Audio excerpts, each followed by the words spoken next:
Hey, everybody. Welcome to my show, My So-Called Fabulous. I'm Tiffany Blackman, and welcome to my show. It's so great to talk to you all today, and I love everything fabulous. I really do, and sometimes not so fabulous as well. I'm a wife, a mom, cookbook author, chef. I'm an influencer now at 55. I love fashions, beauty, and I love everything fabulous, like I said. But guess what? I love interiors. You've all heard me talk about this forever. I just love decorating and I love homes. I love my homes. Hence, drum roll, please. My guest today is Laura Hamilton. Laura, welcome to my show. Thank you. It's so good to see you. You too. Okay, so I brought Laura on today because Laura is a realtor, and you're going to know her entire story. But I really think that people really need to know, especially young people buying homes, and a lot of my followers are the youngins, call it. And so there's that. But I want to tell you how I met Laura. So Laura is the precious sister of my fabulous social media manager, Hillary Hamilton.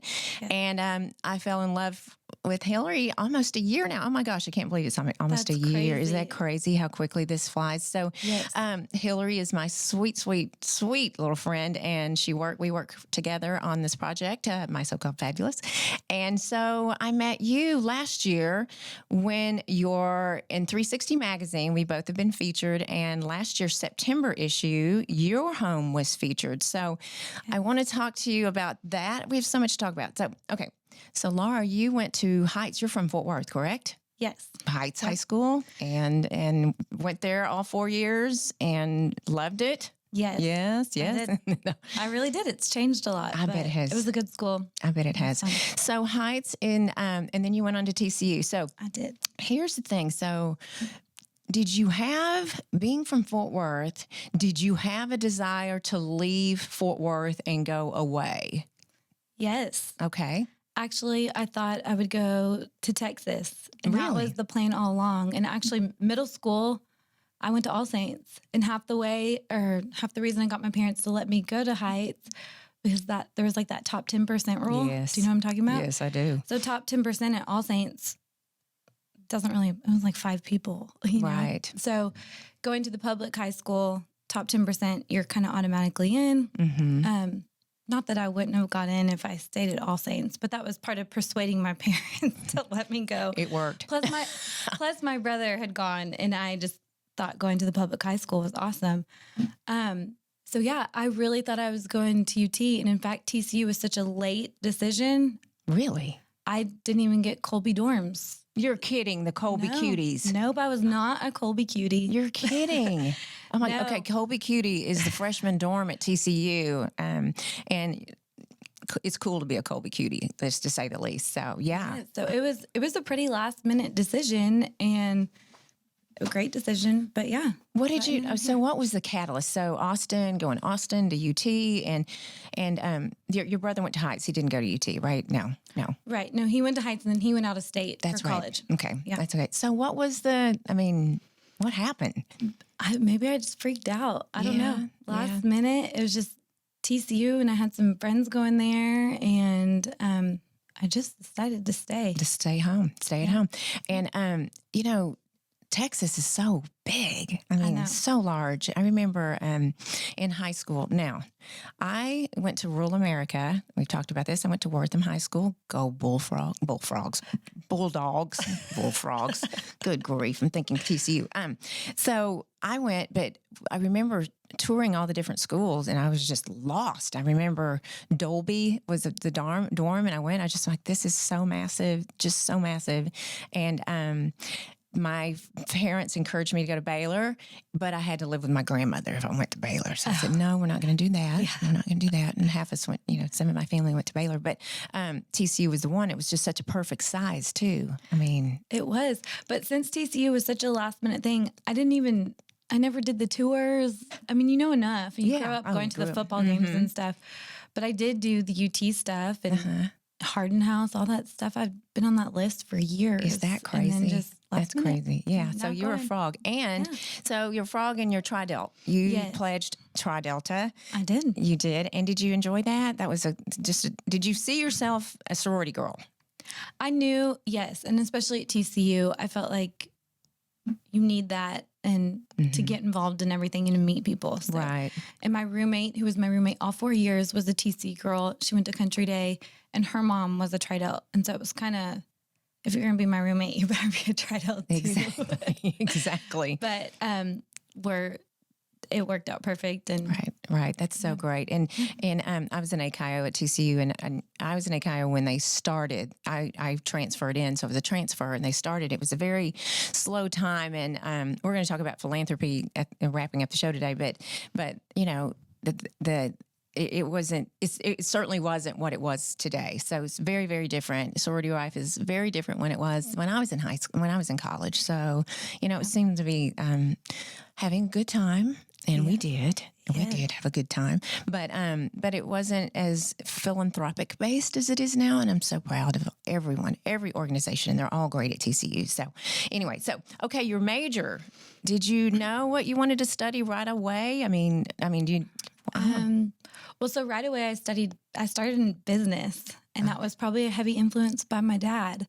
But by my second year, and you get to like finance 2, or I don't even know what the classes were called. I was like, I don't know if this is for me. Statistics, all that. Oh, gosh. So it was actually a perfect timing. It was my second year, I think. I was at the perfect point for the business to kind of just become the minor. Mm-hmm. And so I switched over to ad PR and just kept the business minor. Ad PR. And ad PR marketing, I still at that point didn't know exactly what I wanted to do, but I felt like with marketing and where this was back in, 2008, 9, 10, I figured I could do just about anything with it. Right. Right. Yeah. So it was kind of the easier way out, but also I felt like I could use it. Absolutely can use it. Kennedy, my daughter, is at TCU, and she's political science, and everybody asks the same question. Yeah. Are you going to law school? Yes. Right now, that's not her plan. That's not what she wants to do. And, she's almost 21 years old, and she doesn't know what she wants to do when she grows up. I mean, I just figured out what I want to do, but it's very difficult I went to a small school, like I was saying earlier. I graduated with 14 people in my high school class. I was in the top 10 though. Hey, get it, girl. Yeah. So, I mean, it was such a small school. We were not prepared for college. We were not prepared. I'm sorry. I just got there and I wrote a paper and I thought I was so great at English and I had all this it looks like bloody mess. But, I wasn't prepared. And I look now at these schools. Kennedy went to a public school in Austin and she was so prepared. I mean, it's amazing. I mean, do you feel like you were prepared for college?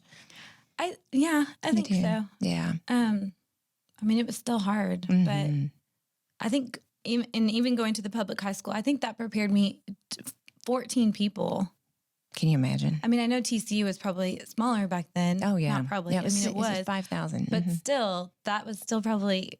It's so overwhelming. I mean, it was just, you guys have no idea. I mean, literally, I grew up in a town of 1,008. Some high school graduating classes are that large. But yeah, there was 9 girls and 5 boys. Go figure, right? It was crazy. So yeah, we weren't quite there, but TC was perfect for me. It was a perfect size. And so anyway, okay. So your advertising major. So did you ever practice in advertising once you graduated? Was that an option? So not really. No. But senior year, I had an internship at Concussion Advertising, which they've kind of separated now, but it was a pretty great place in Fort Worth back then. This was 2009 or 2010. So that's like the most I really did in it. But also you have to remember 2009 and 10, we were coming off kind of the crash. And so people weren't hiring all these they were cutting marketing dollars. Right. They weren't hiring marketing people. So the jobs that were out there, I can make more money babysitting. Exactly. So working at Joe T's. So that's when Dad was like, why don't you get your real estate license? Right. I was like, all right, I'll just get it to have. Sure. I'm not going to do anything with it. Right. What would I do with it? I was like, I'll just get it. Oh, wow. So I got it. You got it. Yeah. And so that was 2010, 9, 10.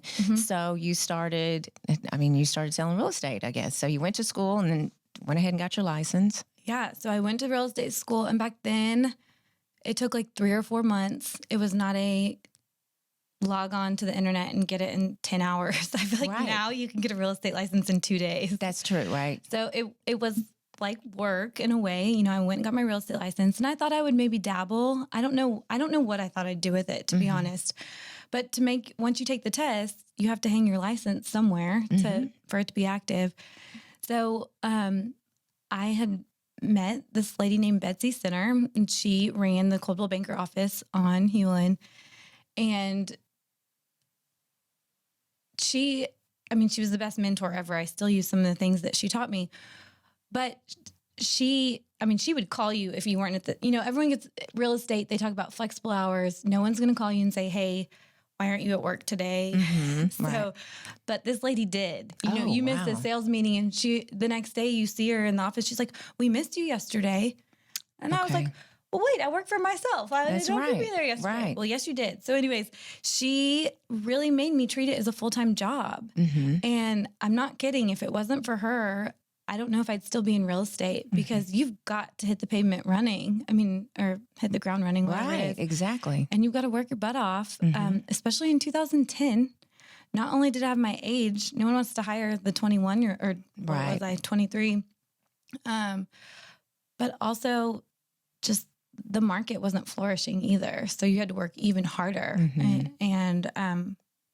So yeah, I did it full time. I had an open house every Sunday, Wow. phone duty twice a week, and mentoring, meeting with her once a week. Right. And next thing you know, I'm 2010 Rookie of the Year, and here I am 10 years later. Really? Oh my working. goodness. So And it sometimes takes powerful women to produce powerful women. It does. And you had such a great mentorship there, and that's amazing. It's just accountability too. I do have friends in real estate, and they don't. They're not doing what you're doing. You know what I mean? They're dabbling, and I don't know how you make that a career. I guess you can do it part-time, right? you can, absolutely. Yeah. But I feel like some of the things that I do every day still are things that she taught me 10 years ago. And I'm not kidding. If a friend is like, hey, I want to get my real estate license, do you have any advice? I seriously say, and I love Burt Ladner so much. You're Can't there. say You're anything there bad. now. Mhm. Yes, but I actually will tell some of them, go work at a Coldwell Banker, or where you learn. There's just they have great training, but not that some of these smaller places don't. But Right. I don't regret going to the big corporate, Because that was corporate. The Coldwell Banker was the corporate, the Yes, larger. yes, Okay. big corporate. Probably over 100 agents all the time. It's definitely a different work atmosphere. They rank you based off your sales production, your units, all of that. So it's different than, you walk in and you can see blah, blah, blah, sold 5 houses this month. It's posted in the kitchen, everything. A lot of pressure. Yes, it's different. They definitely, but it good and bad, Sure, of Gotta course. make choose. So the Coldwell Banker, so you did that for how long with that agency? 5 years. 5 years. Okay, 5 years. And then what made you decide, okay, I'm ready to move to the next level or the next? Yeah. I was ready for more of that boutique local feel Okay. of an office, and just some friends had gone over there, and I was just ready and I love the way they market things and do things differently. That's kind of my niche in Fort Worth.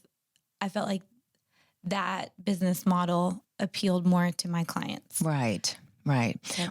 Well, so And I didn't need, not that I don't need to learn new things every day, but I felt like I didn't need the coaching, the babysitting, all that as much. Right. And 5 years of that, and then you were ready to flourish at a different agency. So you went to Burt Ladner at that point, and you're still there. Yes. How many years? About 5. Oh my goodness. Okay. And you love it? You I do. absolutely love it. Oh my Yes. gosh. How many? Okay. So because I don't know this, and I'm sure my listeners don't know, if there's hundreds and thousands of Coldwell Banker agents, how many does Burt Ladner have? Oh gosh. Approximately. It's growing a little bit, but so I don't know exactly, but let's say 40. Okay. Much smaller. Much smaller. Much smaller. So how do you market yourself? Because did Caldwell, and again, I'm the perfect person to interview because I do not know what I'm talking about. How did Caldwell Banker market you? Were you responsible for your own marketing because you are advertising marketing versus Burt Ladner? How does that work for those of you that are thinking about real estate? Yeah. So that's actually what I should have said when you asked me why I moved companies. Right. That's what I should have said. So Coldwell Banker, not to say anything bad, but they really market Coldwell Banker and the properties that are listed. They don't market me. Okay. And so, really going back, that's what I should have said when you asked me that. Right. Because Burt Ladner, we obviously do market properties. We sell a ton of properties, but they have been really great with marketing me. They care a little bit more about Burt Ladner, Laura Hamilton, and what Laura Hamilton has done and how she's different and how she helps her buyers and sellers. And it's a little more personalized. It's Right. not just with any big corporate Of company, course. it's not all about the properties and Coldwell Banker getting business. Right. I felt like it was a little bit more focused on my business. Right. Right. Greg and I just sold our home in Austin, and we sold it to a family member. So it was, we kind of did it ourselves. Yeah. And with an attorney. So because it was easy, it was just, we want your house. And it's Kennedy's dad. Yeah. So we did that, and now we're buying a home in Mexico. We bought the house in Fort Worth, and oh my goodness, buying a home in Mexico, people. Yeah, gosh. What Are is you that like? joking? Oh my, no. Well, we're going this week to hopefully. Like easy, like shake a hand. No, Done? I mean, it's just kind of like, wait, I mean, you can't really own it. 99 years, it's so crazy. And it's like they take the siesta all the time. Like Yeah, they're not responding The to us. siesta. I mean, they're not responding to us. And so it's just so crazy. And we're going this week. So it's been a ride, to say the least. And we had a realtor over there, an American realtor over there that handles the properties, but it's still been just so unusual and so odd. And so anyway, but okay, so we're going to go into when I was looking at homes, when we were looking Fort Worth, and we knew, Laura, we absolutely wanted TCU. We wanted to be down the street from TCU so we could have tailgating at our home, Yeah. and then just head on down. So we were like 0.4 miles away. And but when I went to look for a home, and I would go in, my nephew was my realtor at the time, so we would go in, and I knew right away. I walk in the front door and I'm like, let's go. And he's like, hey, wait, let's go look at the pool, or let's look at this. I have this sense or feeling right away. Is that a thing? Like, do people really do that, or am I just fussy? No. Yes and yes. It's both, a little bit of both. And sometimes someone like that can be nice because instead of wasting 30 minutes, No. because sometimes they'll walk in and they know, but we still want to look and think about how we could change it. And I'm not complaining yet. I love all my clients, but sometimes that would be nice. Right. But a lot of people don't know what they're looking for. Right. They think they know what they're looking for, and Right. they don't. Right. So they almost need to spend more time in there, Right. Right. even if it's a first instinct thing. But So the home that we bought on Colonial, the curb appeal, I don't know if you remember it, the curb appeal was not fabulous at all. And so when my nephew was sending me, a year out, the house was on the market 2 or 3 years. oh yeah, And my nephew would send me pictures, and I'm like, oh my gosh, it's so fabulous on the inside. I just love it, love it, love it. But Greg, my husband's like, we're not buying that house. It's not, he couldn't get past the curb. But so we went in, and immediately, and I'm sure you, with your clients, I saw it, and I had this vision, like, okay, this is all got to go, and this has to go. And the vision, some people cannot, right? yes. So at least Is you that have frustrating? the vision. Yes, it is, Yes. and especially depending on what price point you're in. Sometimes even the lower price point, I feel like it's even harder because you walk in and you're like, okay, we know we need to be in this price point. What could we do for $10,000, $50,000? How could we make this look different, or whatever it is?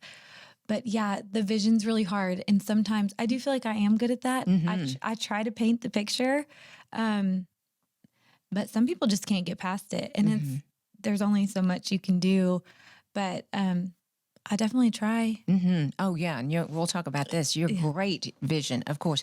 We when we bought the Austin home. Okay, get this. I'm not joking, everyone. The toilet was in the kitchen. What? The toilet, the powder bath was in the kitchen. Like it's like you all can't see me, but it's like I'm washing dishes and the toilet. I'm not kidding. So we made that into Trying to make it extra convenient for your guests. I'm just going, this can't be good. Yeah. So I said, you know what, we're taking that. It's going to be a coffee bar. We're going to put the toilet up the front, you know, and even my ex-husband and his wife were just talking to me the other day about this. They're like, how did you have the vision to take that toilet and put it in the front? I'm like, we're not going to have toilets in my kitchen. It's just not happening. So, and it is, I'm sure it's the vision. And I'm sure some of the time you just want to go, okay, this can happen, right? Yeah, absolutely. And, I mean, I think also the more you see, the more you, like you've probably been looking at homes for, you know, so it's easier for you to have that vision where it just depends on your client. If they've been in 5 houses, you know, looking, and then they get to one, it's harder for them to know what would look good or what needs to be there or what would be convenient. Right. If they've never even owned a home before, they don't know what they would love to have. Right. A dishwasher to the right of the sink and a pull-out trash to the left. They don't even know. Oh, absolutely. So, just all that. Now you have renovated. This is your second home, right? So Laura, we were talking earlier about that we were both in 360 West magazine. Her home, her precious city farmhouse is what I'm going to call it. It is absolutely fabulous, and so it just really shows your vision. And then the new one that you had, that a newer home, the second home, I just saw your home, and just what you've done so far is unbelievable. Thank you. But you enjoy it, right? I do. Yeah. I had no clue what I was doing. Really? Yeah. None. With the first one, and when I decided to kind of contract it myself, I really had no clue what I was doing. I'd unlock the door at 8 a.m. and come back at 4 to just lock it back up. And I'd be like, whoa, what'd you guys do today? Like not what I wanted, or did nothing, or whatever. So it's been fun, but I've learned so much. I bet. Especially you got to babysit everybody. But oh, right. You're the contractor. yes, You are the contractor, right? I felt that way too when on a couple of our projects. But so the first one, and I think I might have asked you this, or maybe I asked Hillary this, but the first one, when it was featured in 360, was that the catalyst of selling it, or what happened? Because you're a realtor. So I really don't know what I was doing. So I was looking for another property. I wanted to either renovate something to sell, or I had thought about Airbnb. I was ready for another project. I even thought about Airbnb-ing the city farmhouse and never selling it. And it just kind of happened. You just had a buyer approach you? Well, so the magazine, and then people just kind of started talking about it. And then I bought another house that I didn't know if I'd live in or just renovate it and sell it. I didn't really know.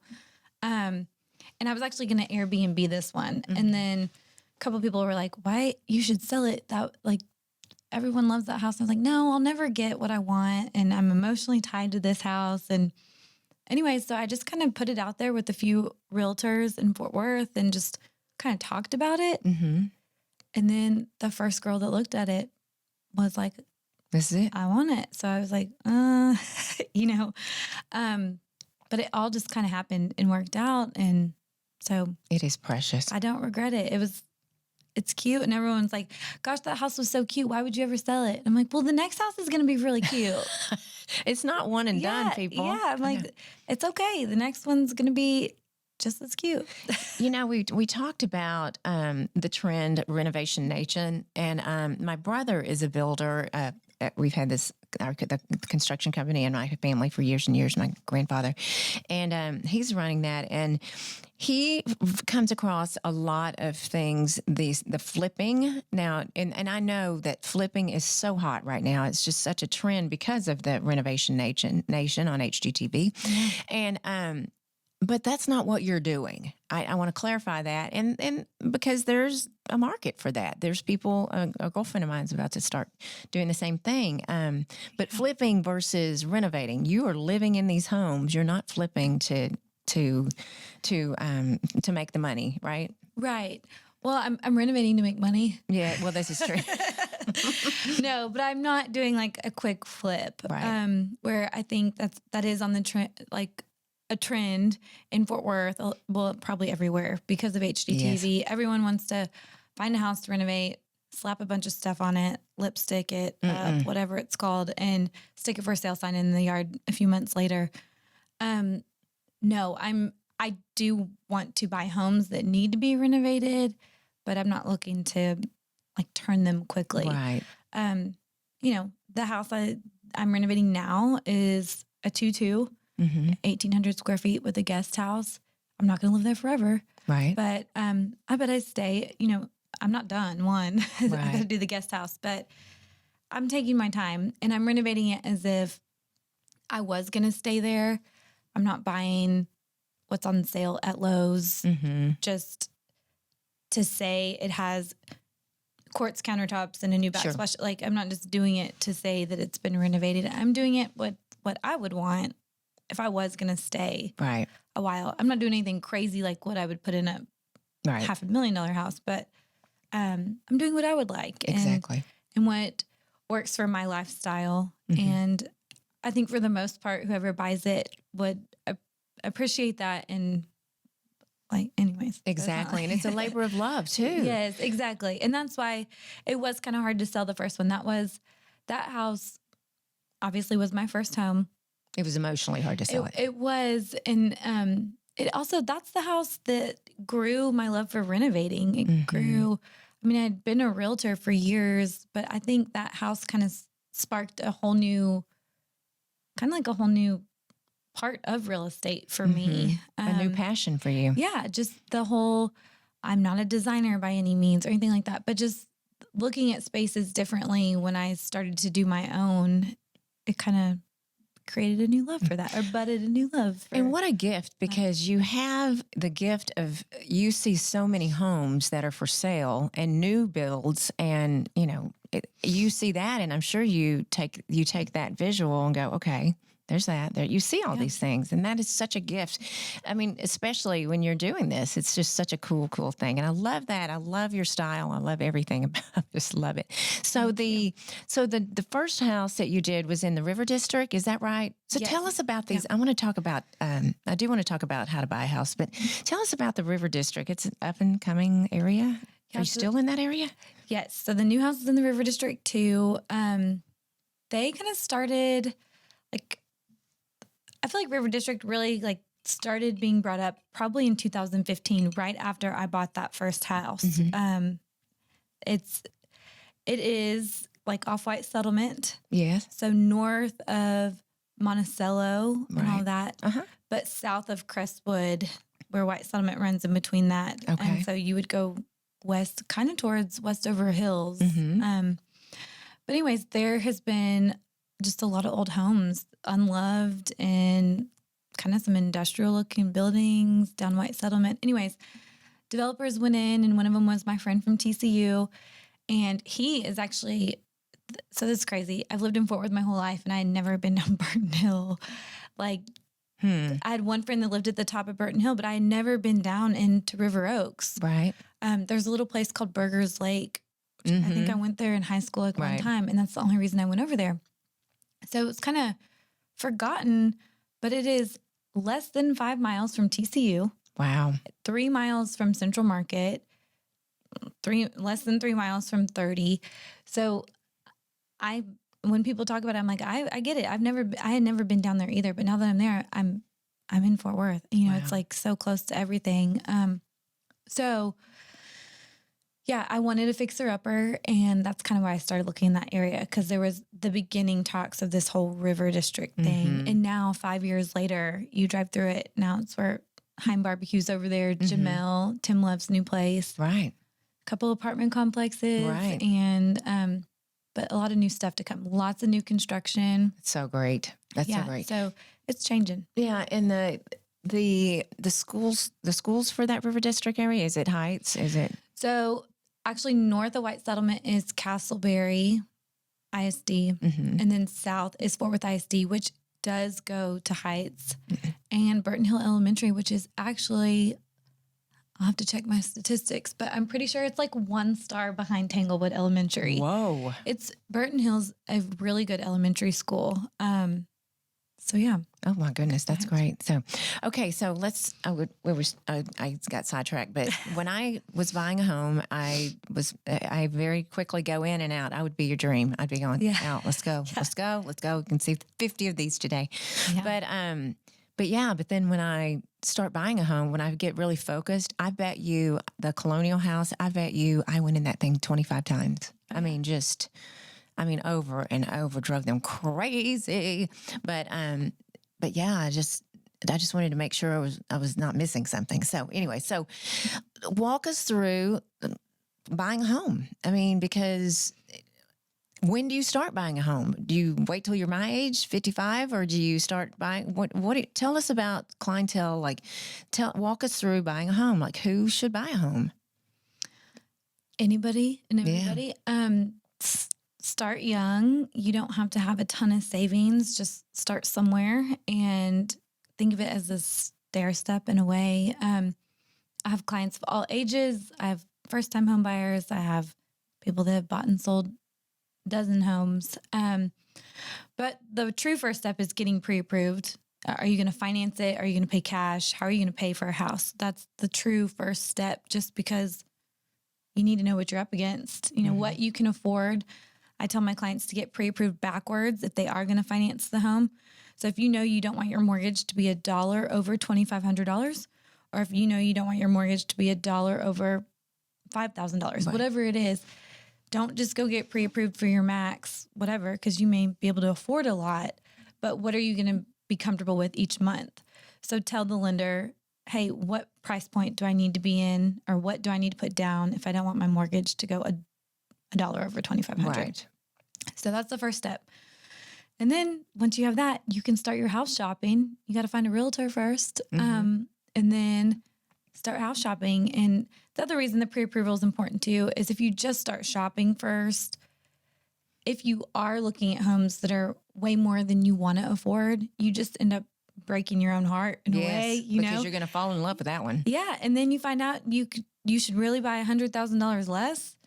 You're not going to like anything anymore. It's going to be really hard. Absolutely. So the pre-approval really is important. And everyone's like, well, I'm not ready for anyone to pull my credit. Well, okay, fine. But you better do it. Yeah, you're going to be mad at your own self. So you were saying anyone can afford it. So am I mistaken? Do you have to have 20% down? Or does that depend on your credit? And no, you don't. And there are a lot of factors that go into it. Yes, your credit. Yes, your debt to income ratio. There's a lot of factors, but no, you don't have to have 20%. And I tell so many of my first time home buyers, they think that they have to have 20%. And there's so many awesome options for even 3.5% down or 5% down. And it's not making a bad business decision. It's, if you've got 20%, do it, right. But if you don't, it's okay. And there's so many options. And honestly, most of my clients don't put 20% down. Right. So it can go either way. And there's benefits. If you do put the 20% down, you don't have to pay PMI, which is mortgage insurance.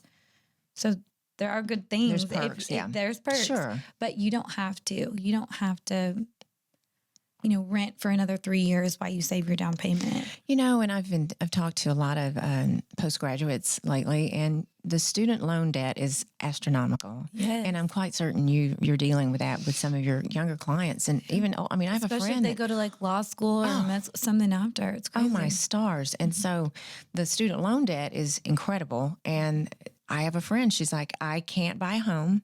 Why would I marry this guy? Why would he take on my debt? It's just a rat race, because she did go to law school. She went to an Ivy League school and then went to law school. And, that's a true thing, student loan debt, but hopefully you can, that is a whole different podcast, but exactly, just being able to put a smaller amount down and not throw your money away on renting, correct? Yes. And yes, because if it's going to take you 3 years to save up that down payment, you're probably paying rent somewhere. I mean, it's hard to find a 1-bedroom apartment for under $1,400. Really? So you could have a mortgage for that, depending on what you want to buy. But, and just if you buy the house at that price point, it doesn't have to be your forever house. Use it as a stair step, just being in that home. You get automatic equity with making your payments, and the property values go up. Right. And then you use that to roll over to, right. the next house. And so let's say my listeners want to they contact you and you start looking, right? You find out hopefully if they're pre-approved or if they go through that whole process.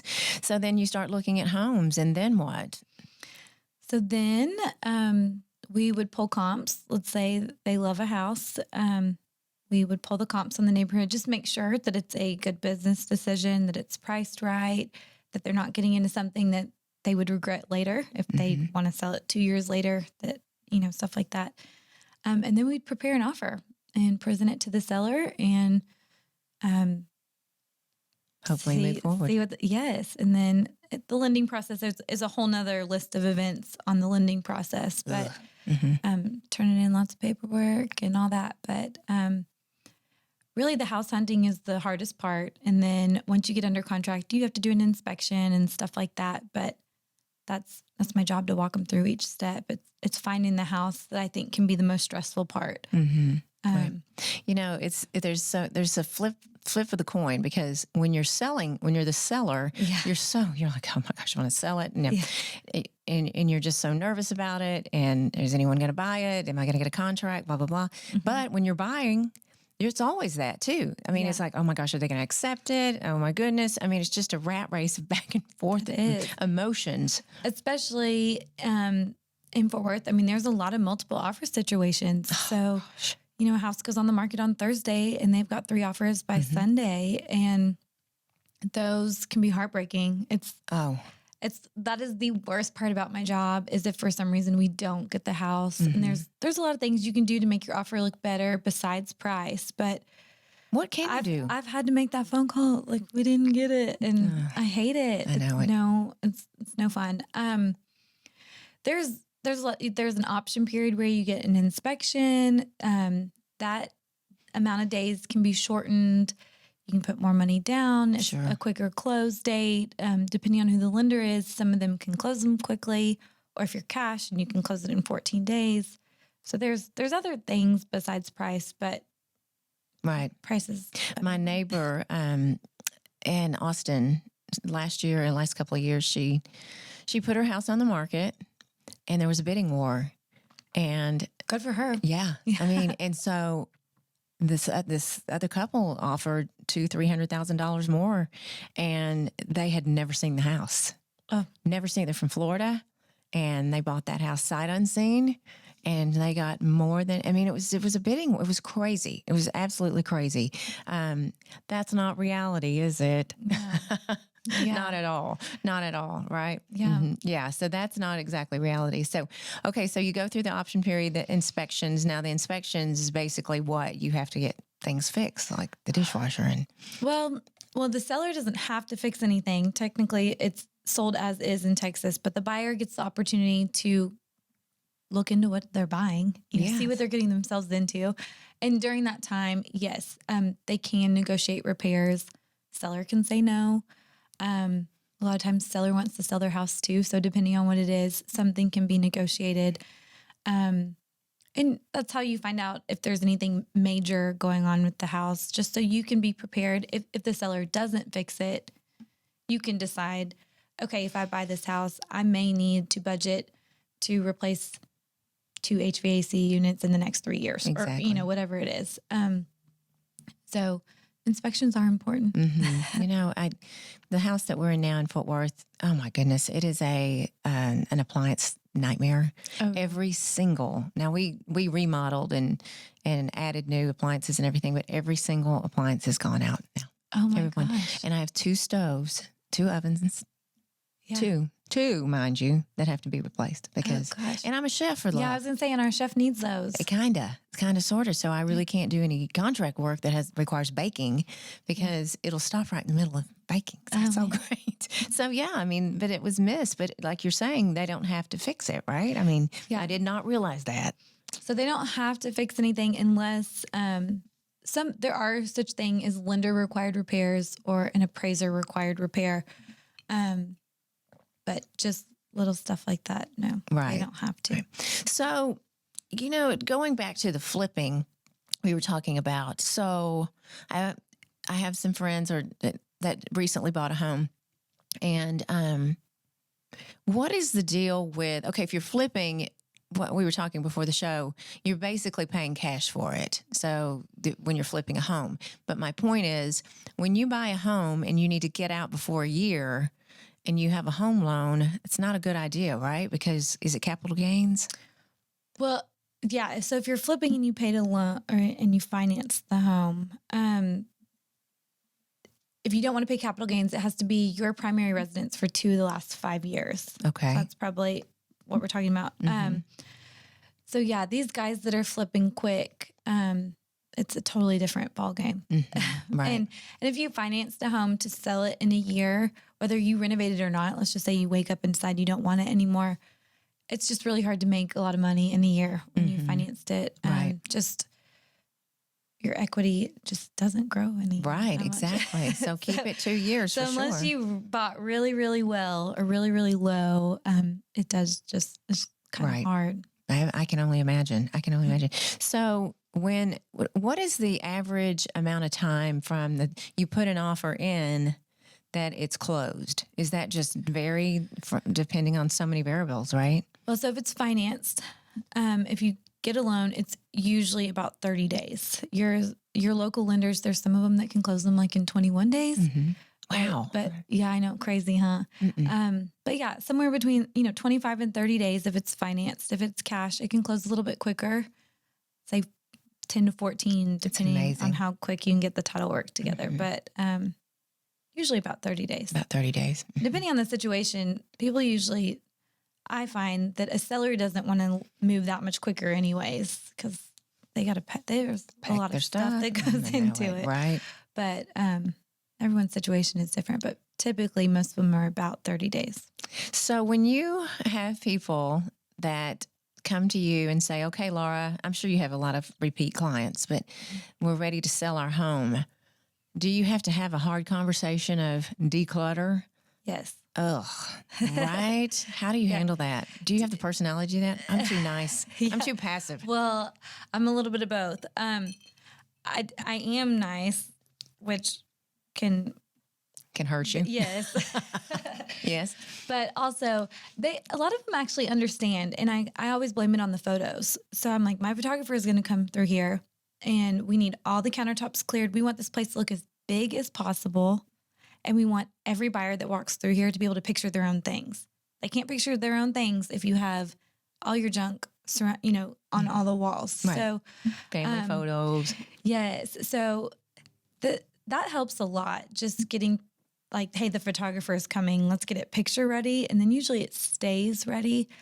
But I feel like so many sellers have learned a lot on their own too, that I don't have to be so much the bad guy with HGTV and social media and Pinterest and all. They see, and they're all on Zillow and on these apps and stuff. They see what's out there and they know it looks good. Right. And so if they're serious about selling, I can tell them so much, but I know that if they're serious, they trust me and believe me, but I know they're seeing what the other houses look like too. Right. So depends on how my clients are pretty good. Oh, good. But I've had bad ones. I mean, it's just, I know. Some of them you just walk into and they never even have opened the shades. I mean, there's like, you see some weird things. I bet you do see some weird things. We need some natural light in here. But yeah, they're. Yeah, I'm sure it's a. I mean, I've seen some pictures too. Just surfing through Zillow or when I was looking for homes, going, what in the world? I mean, who would ever leave their Lucky Charms out like that? Yeah, Who eats Lucky Charms You'd be anyway? surprised. I'm sure. I like Lucky Charms. Yeah. I haven't had them in 20 years. Right. I mean, so I'm sure that's a different conversation that's out there too. And then staging. I mean, staging is a thing. I mean, It is. people. And see that too. It's so funny because I feel like 10 years ago, staging was a thing, but it's not near what it is now. I feel like, and I blame it all on HGTV and Instagram and Pinterest and all that too. I feel like staging has really become a thing, but it can definitely help. Yeah, definitely help. Oh my goodness. Yes. I see companies that do this and young women and young men that are doing this. It's a business. I mean, it's great. Oh yeah. So great. Such a great, I mean, I could do that. I would love to stage. Maybe you should. No, I can't. I don't have time. Hillary won't let me. So talking about HGTV and Pinterest and everything. So when you started real estate 10 years ago, was the social media like it is now? Is it in place like it is now for you? I mean, how does social media affect your business? Yeah. Well, Instagram didn't exist. If it did in 2010, I didn't know about it. Oh my So God.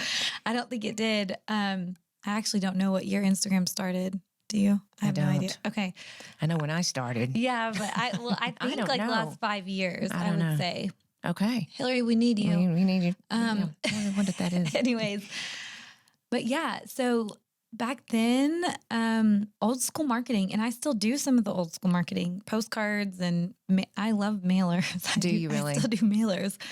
But yes, I think more than anything, social media lets people that you don't see on a daily, weekly, monthly basis, it lets them see what you're up to and what you're doing. And I think more than anything, that's how social media has helped me. So maybe I have that friend that I went to college with. I haven't seen her in 10 years, but she still lives in Fort Worth. And she sees that I sell houses and because I post them and say, hey, I just saw this. So I may not see her and talk to her a lot, but it reminds her that I'm a realtor. So when she's ready to buy or sell something, she calls me. Right. So I think it's helped me in that, like the connection of people. I don't think I have a bunch of random people that I don't know finding me on Instagram. I've had a couple, but not. Right. But I also feel like when I post something, I'm not. I mean, I would love the business from someone, but I'm not really trying to capture a bunch of random people. I'm trying to connect with the people that know me, Right. You know, and then word of mouth from Word of there. mouth. Right. Yeah. So I think Instagram and Facebook have definitely helped. Facebook was around because I've had that since college, but I don't think I really used it as a marketing tool. But I do see that it's important and it's free. Yeah, exactly. It's And free. I see open houses on Instagram. I see that a lot on Facebook, especially on Facebook. So all of those things, I'm sure, are just key in keeping current too. Yeah. My business as a chef, and so embarrassing, but I had 2,000 plus followers on Facebook, and for years, and my daughter said, "Mom, you got to get on Instagram." And then I would go to places and be like, "Oh my goodness, you have cookbooks. Let me see your Instagram." I'm like, I don't have one. Want. So when I started one, I said I'm going to start one, but it's huge. I mean, it's absolutely huge, and it's visual, and that's what your business is. It's 100% visual. It is. And it's moved into a way, like I feel like with real estate, let's say someone is moving here from out of town, or not even with real estate. Let's say I'm looking for something to buy in Fort Worth. Or let's say I'm going on a trip. It's easier. Cabo. Right. Restaurants in Cabo. Right. Instead of people Googling on the internet, people are using the hashtag Cabo restaurant or, whatever. And they're finding where to go and what to do on Instagram instead of the ways we used to do it, just Exactly. surfing the internet. So I think that helps with real estate too, but it's a tool for finding anything. Right. Well, I do know that the market is so hot in Austin. Oh my goodness, it's crazy. But what is the market like in Fort Worth? Is it doing well? Is it soft? Is it? I mean, what is going on with Fort Worth? It is doing well. I think it's leveled out a little bit. It was kind of crazy for a couple of years. But I think it's going to stay this way. We're growing. DFW is growing so much. I think they compare us to like Houston. Really? It's growing really fast. And I think it's like 1,000 people a day moving to DFW. It's nuts. Oh my goodness. I'm going to have to check that statistic, but it's a lot. It's a lot. And we have so many big corporations here and headquarters. I mean, back in the day, it was, we had Lockheed and we had Bell, but now, Amazon's putting people here. And right. Of course, we had Pier 1 and I think J.C. Penney's and Facebook. And is that true? Louis Vuitton. And there's just Toyota, all these jobs. And the old one, BNSF. I mean, it's a big one. It's been here forever, but it's a big one.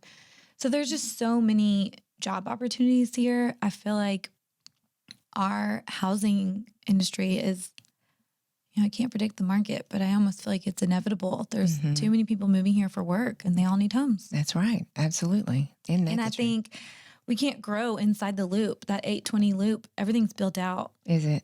I mean, all the neighborhoods that are there are there. So if you want to live inside the loop, there's only so much supply.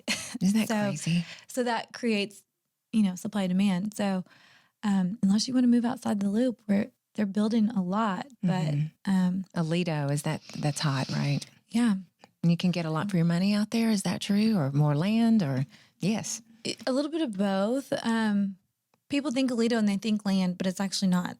Not all of them. Your neighborhoods like Parks Aledo and Morningstar and Walsh, you can get more house for your money than you can right in town. But you're not getting land. It's definitely smaller lots, but there is land out there. Yes, there is. I have a lot of friends that live out there. Yeah. So I want to talk about philanthropies. And another way I met you was through Cowtown, which is your philanthropy. And we talked about that earlier.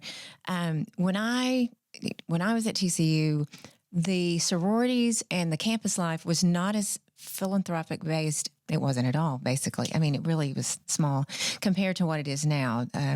My sorority, AKIO, and Kennedy's sorority, they just raised us $150,000 for a women's shelter and paid for rape kits. And I mean, it's just unbelievable what these philanthropies are doing. And so tell us about Cowtown. You've been with that philanthropy for 7 years. So tell us what that philanthropy is about. So Cowtown Ball benefits American Cancer Society. And I've been on it I think 2007. Wow. So, well, actually not 2007. Sorry, 2009. I think it was right after into college. But my mom was on the committee early 2000s maybe. And so when I graduated college, I wanted to do something. And it was probably, I wanted to be involved in something for work too. I felt like I needed to network and all of that. And Cowtown Ball just kind of stuck. I liked it. We've gone through a lot of changes and different people each year. But at the end of the day, I love what it benefits, which all the money goes to American Cancer Society. And I get to see where the money goes. I feel like there's so many things you can be involved in. You write a check to go to a ball, or you write a check to this, and you don't get to see. And I've gotten to see what every little dollar goes to. And it's mostly for cancer research. And I feel also like everyone knows someone that's been affected by cancer. Absolutely. So it's just, and if you don't know someone, you're going to know someone. Yeah. And so it's been a great organization for me. And I love the people that. And you're marketing chair, right? I'm marketing chair. Second year, third year? Third year. Third year. Wow. Yeah. Yeah. I mean, it is great. So I met you, Aisha, at the Cowtown Gala. So that was so fun, so fabulous. Outside, and we thought it was going to rain. Remember that? Yes. How can you forget? Well, this year it's covered. It's at the zoo this year. Is it? On October 3rd. So is it really? We're not worried about rain. Okay. If there's rain, I actually have not seen. I think the zoo ball has been in the same place. It's that Savannah tent or safari tent, whatever it's called. But if it rains, they can tent it. That is so great. So it's we don't October have to 3rd. Worry. October 3rd. October 3rd. Oh my goodness. I'm going. And the Bellamy brothers. You're kidding. Do you know them? Yes, I do. I don't really know them, but I'm sure they're great. I would sing it, but no, then I'd lose a bunch of followers. So I'm not going to do that. You're kidding me. Mm-hmm. Were they in retirement or something and they came out or what? I have no idea. Don't know. Don't know, but Not your job. yep, our entertainment crew made it happen. So, in the real estate world, does Burt Ladner do anything philanthropic? I know some of the different agents that have helped me. JDRF is diabetes is ours, and we've had a couple of your agents help us out with that. So, is that? They are always doing Something. Yes, they do a lot. Just our owners, they do a big thing every Christmas and take gifts to the needy. But we literally, I think it was 2 weeks ago, I do Meals on Wheels on Mondays. In fact, I did Meals on Wheels this morning. But Burt Ladner has a Meals on Wheels team. Wow. And just 2 weeks ago, they sent a thing out building that team up. So I mean, they are so involved in this community. Yes. It's everything. It is amazing to me. Again, I go back to my childhood and, we gave to the church. That was what we gave. And we gave our time and volunteered. But times have changed so much. And Kennedy and I when she was in, gosh, I guess 6th or 7th grade, I can't even remember, but she and I did NCL, which is National Charity League, and that's working side by side, mother-daughters, for different philanthropies, and we had something like 13 philanthropies to work for, but I'll never forget, she was 7th or 8th grade, and we went to Texas Baptist Children's Home, and we were serving meals, and some of the girls could watch the kids, the babies, and so Kennedy she was talking to this girl and so she's so cute holding this baby, and this girl was younger than she was, and Kennedy said, "Oh my gosh, is that your sister?" And she said, "No, this is my baby." And that was watching my child, that there's other things than what we do in the bubble where we lived in Austin. There is another life out there, and that was the most, doing that for all the years that we did, that we participated in. We were both on board positions, and just the need for us to see something out of our comfort zone and that's out of our scope was just huge for her. And now I see this in college. She's working with the women's shelter, and I'm just so impressed with where, the world. Right now, the world, you kind of just look and go, what are we doing, people? What are we doing? But then I look at, we give so much back. We give back, and I'm so proud of the kids that do this, right? Yeah. Yes, And I think it's important, even with Meals on Wheels, I think when you're in the training, they tell you not, everyone that you deliver meals to, they're not all needy. Right. I mean, some of them live in very nice neighborhoods. It's just that they can't leave their home. Right. So they don't have someone to bring them food, or they're incapable of cooking. Right. But what they tell you in the training is, when you deliver that meal, don't forget, you may be the only person that they come in contact with all day. Mm-hmm. And they know that you're on a route and you can't stay and talk for an hour. You can't stay and talk for 30 minutes because you have to get to your next person. But it's crazy to me when you knock on their door. Some of them don't want to talk to me. They have a good day and bye. But the ones that do, and just the little bit that they say, and then when you get in your car and you realize, even if you were in a hurry, or it's that 5 minutes, and they may not talk to anyone else all day. And I have to remind myself of that, right. Like maybe they should do something for your day, but if they don't, can you think about what you do for their day? Exactly. Does that make sense what I'm saying? 1,000%. My favorite lady does not speak English. Not one word. Oh, wow. And she's my favorite. Do you speak Spanish? Nope. Okay. Right. But I love seeing her because her whole face lights up. Right. And she touches my heart and says a prayer, and I don't know what she's saying, but it doesn't matter. I know it's great. And it's I good. like her a lot. I bet it's good. I know. It's just, it's this. I'm trying to have this newfound, if someone's grumpy or has a bad day, that there's something going on in their life. We don't know what it is, but if we can just help them make a better impact on someone's life. And it's not easy. I have bad days, and we all do, but the philanthropy, the philanthropic world is just, I'm blown away by this world right now and how much we give back in our own world, in our own United States and beyond. So it's absolutely amazing. So Laura, you have shared with us so much, and I know that my listeners and my followers will get so much out of this because it's a thing. I mean, buying a home, and it's scary. I mean, it is very scary. I remember buying my first home and I didn't think I could ever do it, but I did. They can do it. They can do it. Start somewhere. Yes. So it's so good to have you here. Now tell us your thank you so Instagram. much. Tell us. My Instagram, it's Laura.Hamilton86. Oh, no, it's not. It's just Laura Hamilton. M.Hamilton. We'll get back to you on that. My name's Laura Hamilton. You can find it. just go and plug it in. I bet you'll find it. Well, it's great having you. And everyone, please follow me at Tiffany C. Blackman on Instagram, and Tiffany Blackman and Tiffany Collins on Facebook. And please listen to our podcast, rate and review if you don't mind on My So-Called Fabulous. And everyone have a wonderful day. Thank you, Laura. Thank you.